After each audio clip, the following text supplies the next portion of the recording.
Hey y'all, it's Kate from the Apothecary, and welcome back to my channel. Here we are at the last Wheel of Time book. It's been a very long journey. I finally started A Memory of Light, and I've gotten through the prologue now, and just have one thought on the prologue, and that is Talmanis is the MVP of this very long prologue. He was so funny. It made me wish I had paid attention to him more throughout the other books, because he was just that spark in this prologue that just made it so worth it. And I'm sad for what's gonna happen to him, because I do not see good things in his future. But I hope maybe we get just a little bit more of him in these first couple chapters, because he was just absolutely fantastic. So I'm up through chapter 5 now in A Memory of Light. In this last chapter, it was so huge.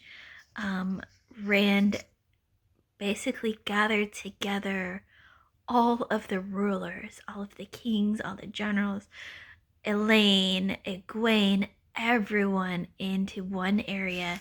He gave them 3 demands, and basically one was for peace amongst themselves, one was for him to break the seals, and the third was for him to have control over all of their armies come the last battle. Egwene stood up against him time and time again. They went at it. It was like they were back in the 2 rivers. It was a great moment. And Rand is about to leave the tent, frustrated as hell. And there is Moiraine. And that's how that chapter ends. And that's the perfect ending to that chapter. You can see I have tears. I have absolutely loved Moiraine from like the start. She has been one of my favorite characters, and to have her back here in the last book is just, oh, I'm so excited for it. So I know it's been a long while since I've checked in about A Memory of Light. I am starting to really enjoy this. I'm up through chapter 24 now. So much has been going on. Everyone is kind of separated into their own groups, corners, if you will, fighting, preparing for that big final battle. It's happening. Nynaeve and Rand are going to the Shale Ghul. He has sent Min off to keep an eye on someone else for him. Elaine is fighting, Ituralda is fighting, Lan is fighting, Egwene and Gawain are just escaped a different attack. And she was getting flashbacks of the Sanchin, and it's just all happening right now. And I originally had very specific reactions I was going to film for this. And then I just got caught up in the book, and I'm just loving how epic this feels. We found out in an earlier chapter that Rand is half brothers with Galad, and somehow he's lost the seals to the Dark One's tomb. Holy cow. Elaine has stood her foot and told this scene was so special. She was talking to Brigitte about the fight that's coming, and Elaine gave a very great speech, a moving speech to her troops and everyone that she is in charge of. And then she talked to Brigitte. Brigitte tried to tell her she cannot fight in this because of the babies. Elaine said, I'm going to fight, babes or not. These people have babes on the line. These people have children that are on the line that might have already died. And so I'm going to fight whether you say so or not. I will break our bond if I have to. And that was one of the few times where Elaine just hit me straight to the heart. You know, Perrin's off fighting on his turf. Matt is with the Sanchin Empress. and on their terms, and it just is all so epic right now, and I just want to keep reading. It looks like about halfway through the book, and things are already starting to feel epic, so I can't wait to see where this all goes. So I am a little less than halfway through the last battle, which is chapter 37, which is hundreds of pages long. It's ridiculous as a chapter on its own. Does not need to be one whole chapter. Could be separated, but that's a whole other story that we've already gotten into.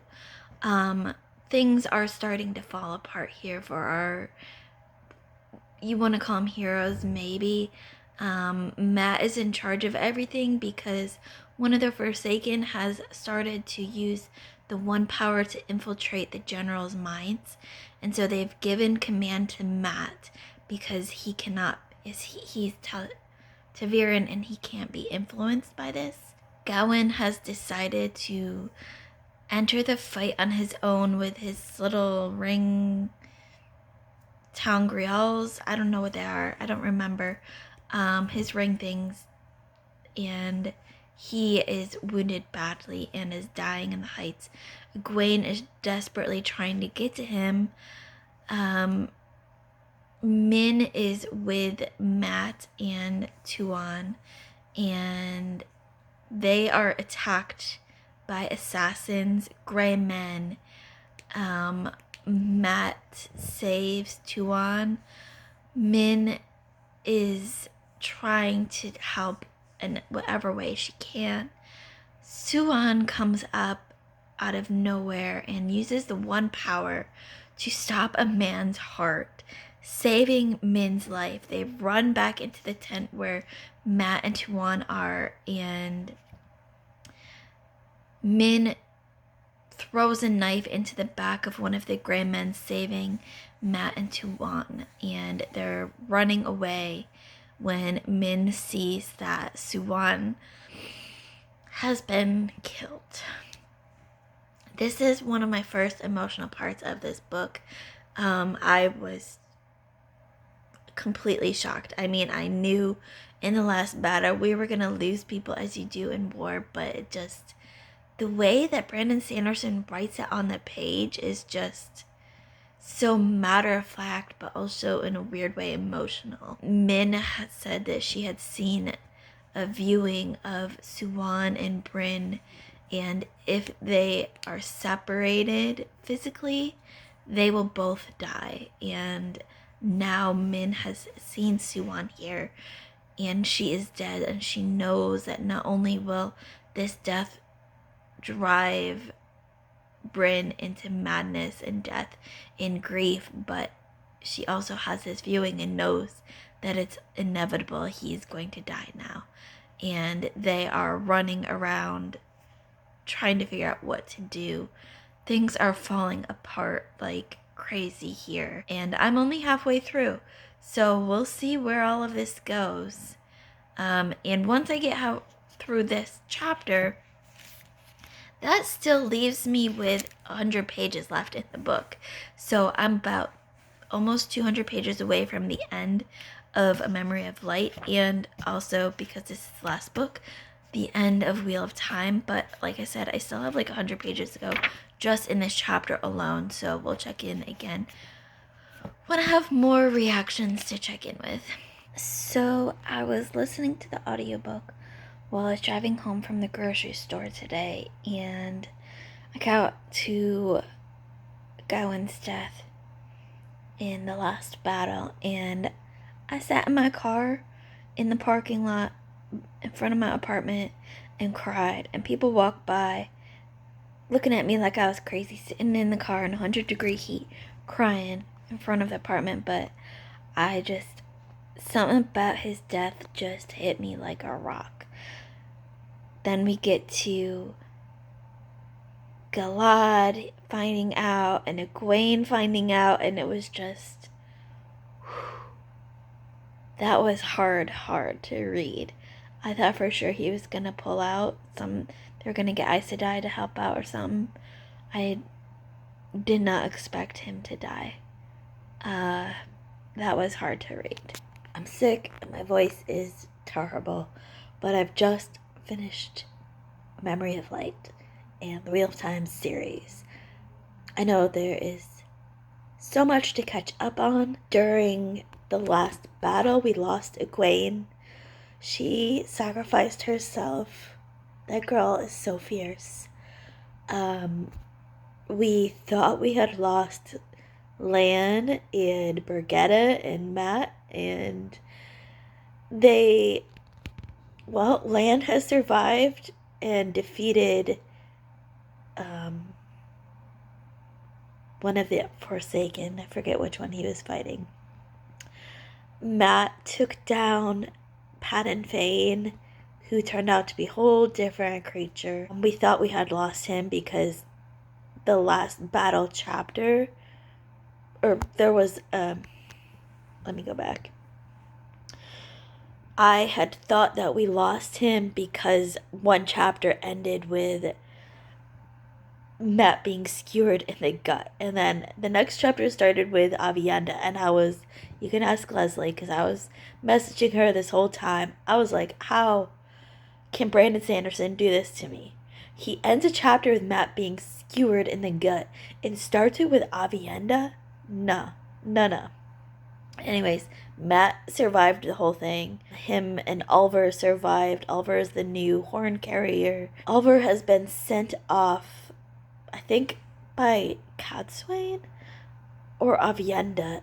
I forget which. Someone sent Oliver off to essentially bury the horn in a place where no one can find it, where Oliver can't remember it's at, which is amazing. Rand had his battle.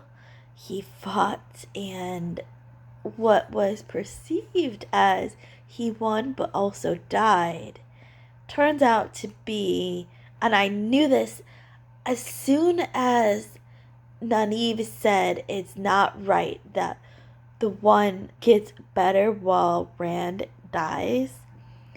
I knew that Rand was not the one that was dying. Somehow, I don't know how, but somehow Rand and Moradin's body switched. So Rand is now in Moradin's body. And he's escaping while everyone is standing at Rand's funeral watching Rand's body burn on the pyre, but really it's Moradin in there. And that's just, Avienda and Elaine and Min all know that it's not Rand because they have that bond and they can still feel him. Tam, however, does not know, and he gave such a beautiful tribute.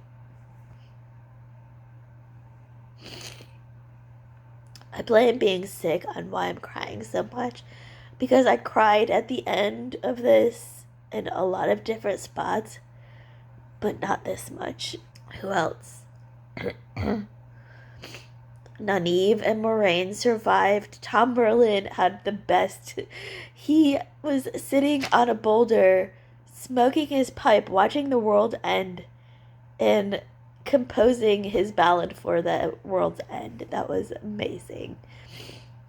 Perrin was almost tricked by one of the Forsaken. I think it was Lanfear. She tried to use compulsion on him, and it worked until the very moment that she needed it to work most, and he turned and killed her. Mohigadin has been captured. She thought she got away. She's been captured. Someone else, I think that's, basically where we've wrapped up with the Wheel of Time series. I still have to mull it over and get my ratings for this book and the series as a whole. And so I'm going to leave this reading vlog here with, this was an epic ending to this series. I don't know what I'm going to rate it yet. My brain is still trying to process everything that's happened. But this was epic. And I'm so glad that I read this series, even though it took forever.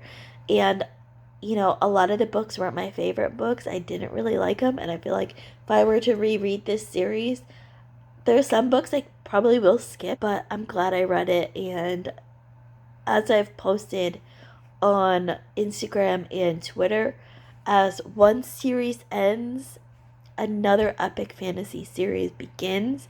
And so this week, after I wrap up my thoughts on Wheel of Time series, I'll be starting in on The Realm of the Elderlings by Robin Hobb, starting with Assassin's Apprentice.